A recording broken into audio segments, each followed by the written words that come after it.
Hello, everyone. This is me, Ali Heather.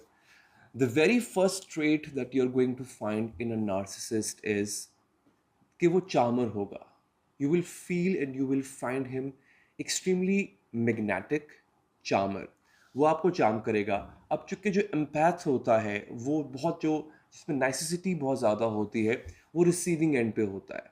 वो उस charm को उस magnetic personality को बहुत अच्छे से well receive करता है.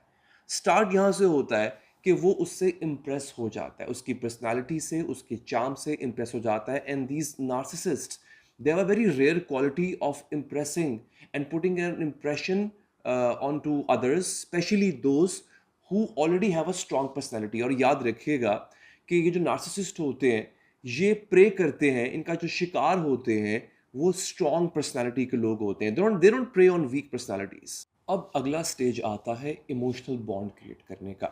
जो एम्पैथ होता है ना उसको ये लगता है कि नार्सिसिस्ट की कुछ इनसिक्योरिटीज़ हैं, उसको प्यार नहीं मिला, उसको मोहब्बत नहीं मिली हुई. So the empath starts showering love to the narcissist. अब वो अपने आप को इमोशनली उस नार्सिसिस्ट से इतना अटैच कर लेता है कि वो उसकी हर तरह की नीड पूरी करने की कोशिश करता है. एम्पैथ जो होता है उसको उसको ये लगता है कि narcissist is deprived of love, so I will be there to fulfil that very requirement. And this is the time, this is the stage जब वो एक आम सादा सा अच्छा दिल रखने वाला इंसान उस नार्सिसिस्ट के जाल में बिल्कुल फंस जाता है. ओके, अब एक बहुत इंटरेस्टिंग स्टेज आ चुकी है. The cracks they have begun to appear. होता यह है कि नार्सिसिस्ट को जब ये पता चल जाता है कि आप उसके जाल में फंस गए हो, आप उसकी मोहब्बत में पूरी तरह से आ चुके हुए हो, he will start behaving differently. उसका सेल्फिश बिहेवियर सामने आ जाएगा. वो हर बात में ख़ुद को प्रायोरिटी रखेगा. अगर कहीं आर्गुमेंट हो रहा है तो वो अपने आप को विक्टिम बना के प्रेजेंट करना स्टार्ट कर देगा, मैनिपुलेट करेगा. आपको फील होना शुरू हो जाएगा कि ये इसका बिहेवियर जो है वो अब मैनिपुलेशन की तरफ जा रहा है. इस सब में एक और बड़ी इंपॉर्टेंट चीज होगी. आप बीइंग इन एम्पैथ आप ब्लेम कर रहे होगे सर्कमस्टांसेस को. You will try to carve excuses कि जो कुछ भी नार्सिसिस्ट आदमी कर रहा है इसके पीछे इसका अपना कसूर नहीं है. There are circumstances, there are other factors which are making him or her do this. So you will also find an excuse for him और उसको जस्टिफाई कर रहे होगे आप उसके इस एक्शन को, मैनिपुलेटिव एक्शन को या सेल्फिश एक्शन को या उसके बिहेवियरल चेंज को आप खुद से जस्टिफाई कर रहे होगे ताकि आपकी नज़रों में वो बुरा ना बने. अब आती है यहाँ पे स्टेज 4. इसे कहेंगे हम इमोशनल ड्रेन.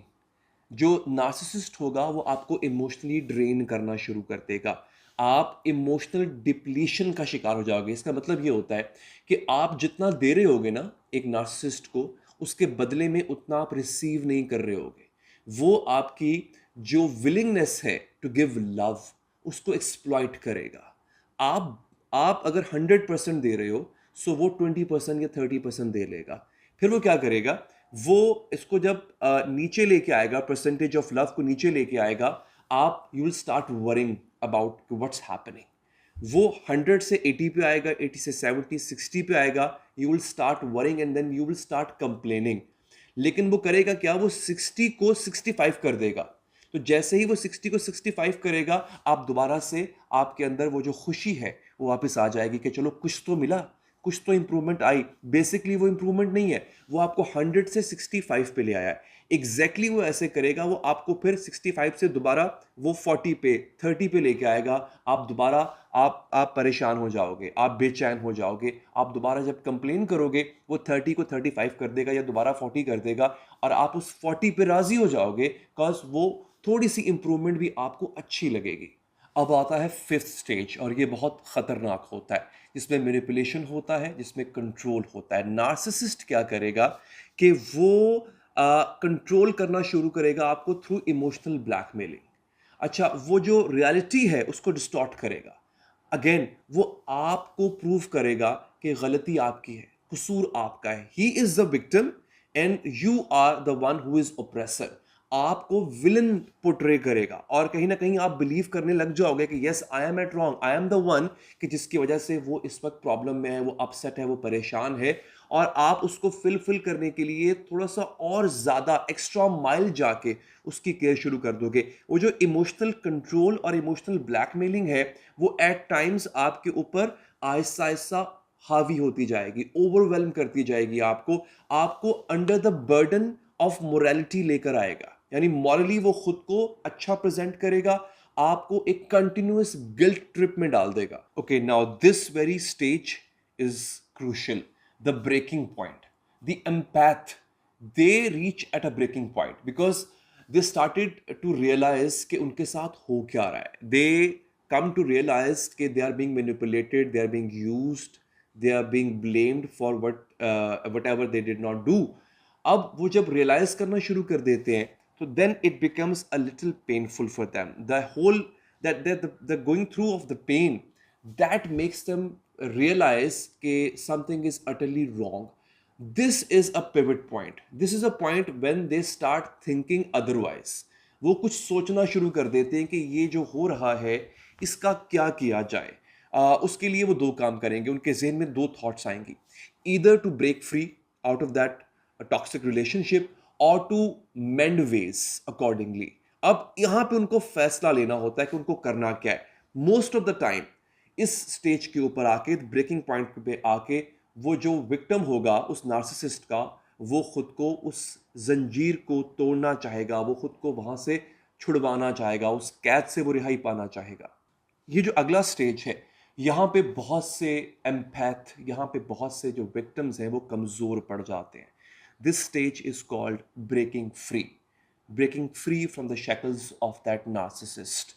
अब एम्पैथ की नेचर क्या है? उसकी नेचर ये है कि ही कैन मेंड थिंग्स।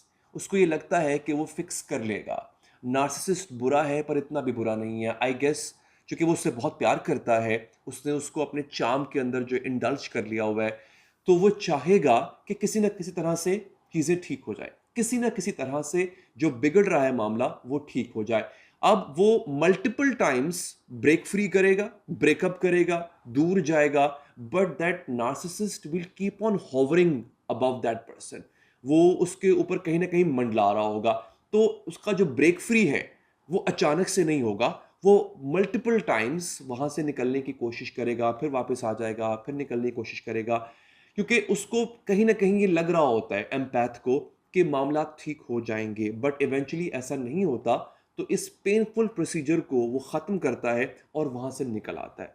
अगला जो एक स्टेप है वो स्टेप होगा जिसके बारे में हम आगे बात करेंगे, कि वहां से जो एम्पैथ है वो एक स्ट्रॉन्ग पर्सनैलिटी बन के अपेयर होगा। Finally that empath, that victim is free. अब वो हीलिंग प्रोसेस से गुजरेगा। वो हीलिंग और डिस्कवरी का प्रोसेस है। एक आप साथ साथ हील हो रहे होते हैं, जितने भी वुंड्स, जितने भी जख्म उस आदमी ने आपको दिए होते हैं, आप वहाँ से हील होना शुरू हो जाते हैं। उसके लिए आप कोई हॉबी ज्वाइन कर लेते हैं, आप किसी से बात करना शुरू कर देते हैं, you start spending time with your friends और family. The multiple ways that you can heal yourself. आप हील करते हैं and then you discover, you rediscover yourself. There are many things के जिनके बारे में आपके उस प्रीवियस रिलेशन में, जो कि टॉक्सिक रिलेशन था, उसमें उस शख्स ने, उस आदमी ने आपको काफ़ी हद तक डिवैल्यू कर दिया होता है। So you stop considering your self as worth while, then you start discovering your inner abilities. आप अपने आप को आईने में देखना शुरू कर देते हैं, you start appreciating your self कि आप बहुत अच्छे हो and you can have any one you want. So this is a stage जहां से आपके अंदर एक बेहतरी आना शुरू हो जाती है। और लास्टली ये होता है, आप ग्रोथ की तरफ बढ़ते हो। Then you grow as a strong person, you embark on a journey which contains confidence and which has self esteem।